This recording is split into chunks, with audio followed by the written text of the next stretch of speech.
Let's back up a second because a lot of people don't know what the Free State Project is in New Hampshire. You mentioned it sort of in passing there. It's a big deal. What is it? 10 years old now? 15 years? How long has it been going? Yeah, it's I should know off the top of my head, but I don't. So let's go with around 15 years, around Something 15 like that. years old, I think. Yeah. So Yeah.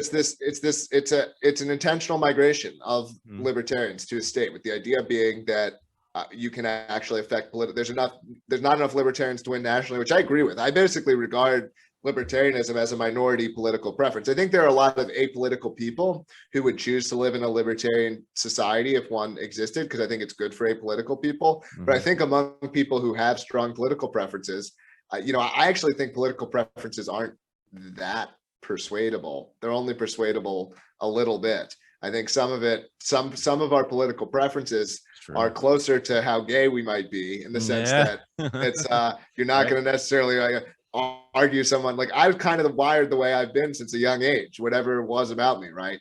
And so I don't, you're not going to, at this point, I don't think there's an argument out there that's going to make me be a communist. Maybe if I saw a communist society actually working, then maybe that would persuade me. But there is no in the void argument. I don't think one exists that could convince me to become a communist.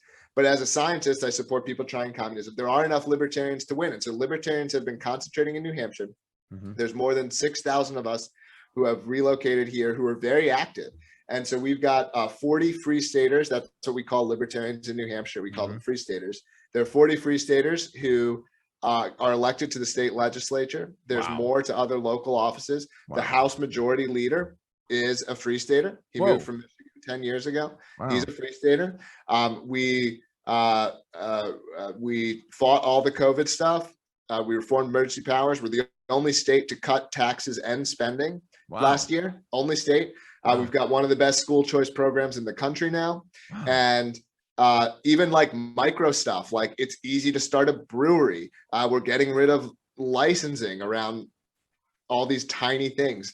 And so in the same way that the state became this large thing through all of these little actions, it's the same kind of thing here. You've got all these people with their pet issue who are like, we need to fix whatever. And there's a whole machine. There's a machine to get people elected. There's a machine to hold elected officials accountable, where there's the scoring and grading of every representative. If this all isn't making sense, I'll say, like, anyone who's libertarian minded, like, needs to come for a visit and check out the state, because you'll meet more libertarians on like a random Tuesday than you've probably ever seen, even in larger cities, than you'll ever see.